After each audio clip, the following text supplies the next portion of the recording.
Ladies and gentlemen, boys and girls, coming to you live from the city of Milwaukee is your host for tonight's show, Steven Seabrook.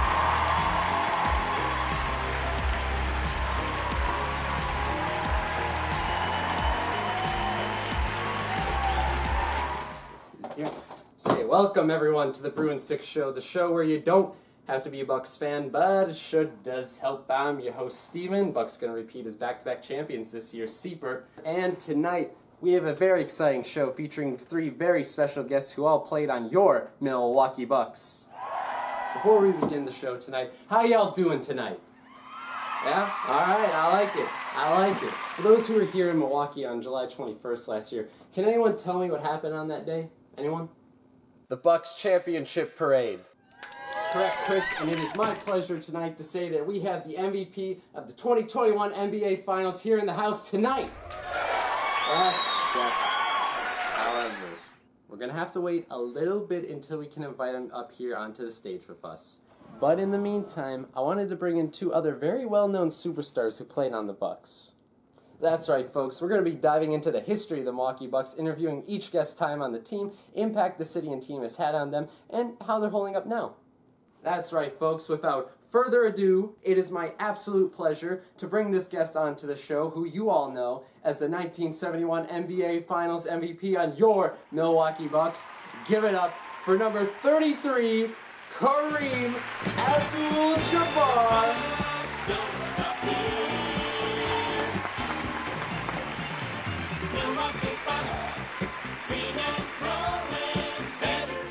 Kareem, it is a pleasure to have you on tonight's show. How are you feeling? I'm doing good, Steven, and can I just say that it feels so good to be back home where my heart belongs. Superb. Funny you say where your heart belongs, because I was just about to ask you, how does it feel to be back in the city of Milwaukee where you were drafted by this Bucks franchise? Yeah, it always feels good to come back here any chance I can. To start my career here and to leave a legacy for an entire generation of fans has impacted my life in such a positive way that I can't express my thanks to everyone that has helped me get to this moment. I'm curious, when you got drafted first overall by the Bucks back in 1968, which ironically came down to a coin flip if I remember correctly. Always bet on tails. It is actually tails. But anyways, do you think that 3 years from that moment you would win the franchise's first and only championship at that time? You know, as a player, you always believe that you can win a championship if you go out onto the court and give it 100% effort every day and night. Because of that, I wanted to learn and take in as much as I could to mentally and physically prepare for whenever that moment came, which in our case was very early. Obviously, going to two NBA Finals, winning one of them, including the MVP, I'm curious, when you left to go play for the LA Lakers, did you think that this would be the golden era for the Bucks for the next 50 years? Yes and no. Yes, because when you win a championship, that banner they hang in the rafters will be a reminder to every player on the future Bucks squads that you can go out and accomplish anything, including winning a championship, if you believe you can do it. On the other hand, I knew that it might take a while for the Bucks to get back to another finals and win it all again. As long as the franchise built the chemistry and culture up on the team, then they'll do fine in the long run. However, me and the rest of the Bucks fans were not ready for how long that wait would be. I mean, look at me. I look like Uncle Drew. Say, you were supposed to play the main role of Uncle Drew before they released the film back in 2018. I was, until the studio wanted to go a more modern, up-to-date basketball movie, which you know is going to fail, just like Space Jam 2 with LeBeta James. I actually brought in some footage of my audition as Uncle Drew when he's first introduced into the film. Oh, really? Okay. Pat, roll the film. Ooh, anyone else want a piece of the goat? Okay, lassie. You afraid? Alright, old man. You get one shot. Miss the shot, that's game. Make it, you win. I think you know the answer to that question, Lassie.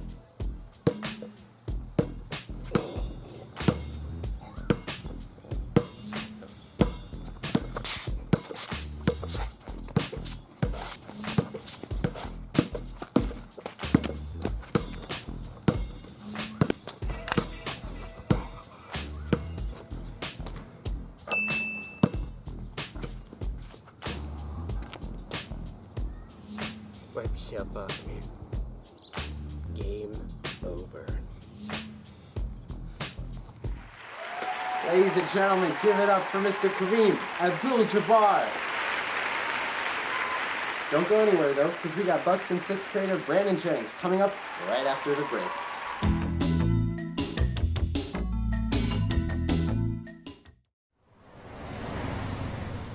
So what does GPS say? Can't trust those things. Why not? Because they're We're not... not lost, all right? I don't know where we are right now. Look out!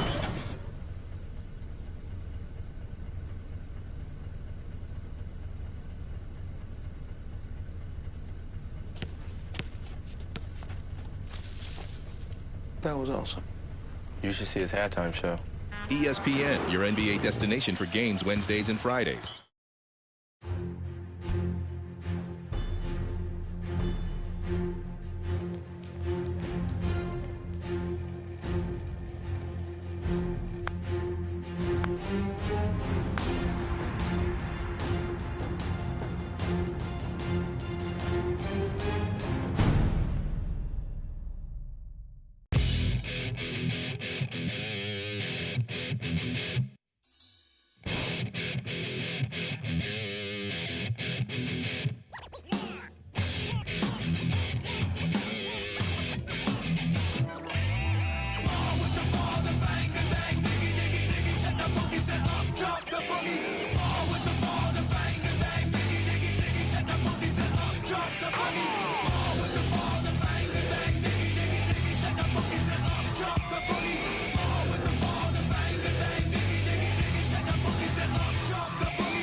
Welcome back to the Brew and Six Show. I'm here joined by the man who created the greatest chant in Wisconsin sports history since... Go, Pack, go! Give it up for the man, the myth, the legend himself, Brandon Jennings. What's going on, everyone, in the 414? Brandon, it is such a pleasure to finally meet the man who invented the Bucks and Six chant. How are you, good sir? I'm keeping it at 100, all day, every day. So, Brandon, take me back a bit to the moment that you created the famous Bucks and Six chant. We were down 2-0 in the series against Miami, and I knew as a leader on the team that I needed to say something to fire up the guys in the locker room and fans back home. The number 6 just came to mind, and I put Bucks and Six together, Bucks and Six. Despite not playing for the Bucks anymore after the 2013 season, the team still invited you to the championship parade. Tell me a bit about that experience, going through the city streets celebrating. It was crazy, man. I'm surprised the franchise didn't forget about me and the fans ran with the whole Bucks and Six chant. It still puts a smile on my face every time I hear it. The city of Milwaukee knows how to throw parties down here, let me tell you. Going through the streets, I just let it all sink in and have fun with everyone there.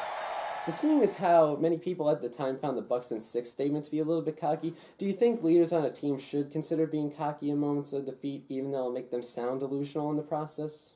Kind of going off what Brett said about winning the Super Bowl back in '96. Sometimes you need to make statements like that to motivate yourself, and that's how I always viewed my Bucks and Six statement, regardless of what the media or everyone else thought. Well, that's the thing about media that I was hoping you could shed some light on, is how far the media can stretch statements like yours by turning it into something that wasn't the original intent you had in mind. Before I go into that, I'm really glad you brought that up. That's a really great question. You know, there's going to be a lot of people out there that interpret statements such as mine differently than others. Despite people that try to make you look bad or beat you down until you feel defeated inside, you just gotta block that out and keep playing no matter what. Exactly.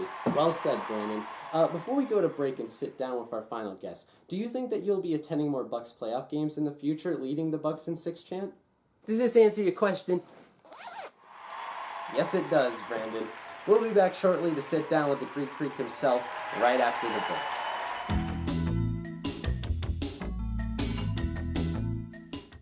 Hi, I'm attorney David Gruber. The team at Gruber Law Offices has helped tens of thousands of injured families get the winning results that they deserve. We've served our Wisconsin communities for more than 30 years. After an accident, you can trust our team to get you back in the game. Gruber Law Offices, proud partner of your Milwaukee Bucks. Best of luck in the playoffs. One call, that's all. Game day. There is no better place to be than here. With teammates, family. We are building something special. It's time to get to work.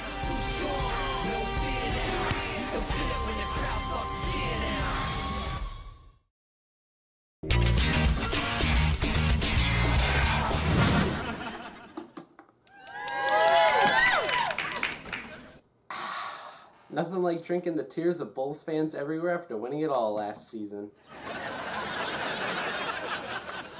Folks, we are reaching the end of our show tonight, unfortunately. Yes, I know. But don't worry, I kept my promise from earlier about bringing our final guests coming on to the show. That's right, folks, I'm talking about the Greek Freak himself, number 34, the MVP of last year's NBA Finals. Give it up for Mr. Giannis Antetokounmpo.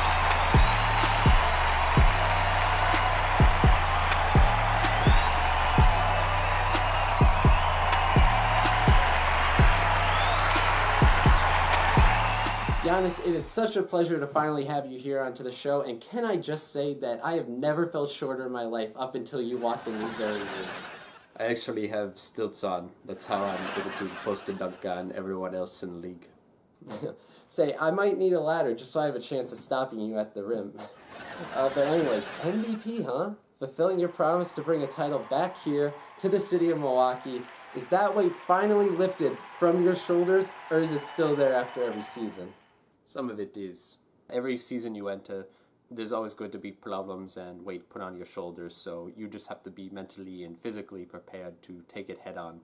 Winning that title and ending the 50-year title drought definitely did free those weights off of my shoulders, but my legs are still sore after that series against the Suns, so there's that. Recently I got my hands on your novel, which actually made me cry 6 times, believe it or not. There was 2 questions that arose within me while I read through the novel that I'm interested in hearing about what you have to say about it. That's why I'm here. Ask away. Being from Greece, you basically came from nothing. Can you describe what it was like before and after you arrived here in Milwaukee? It was very tough. We were very poor. We couldn't even afford Oreos. I had to share the same pair of shoes with my 2 other brothers when we played basketball. When the Bucks drafted me 15th overall in 2013, it changed me and my family's life forever. The team at City made me become something far more bigger than I could have ever imagined. Because of that, I owe the team and City everything. You definitely have with the recent championship you brought back home, which leads me to my final question of the night. Ending this 50-year title drought and bringing home another championship to this great city here in Milwaukee, what do you want this championship to remind everyone about? Hard work pays off in the end. If you believe that you can accomplish anything, you can do it.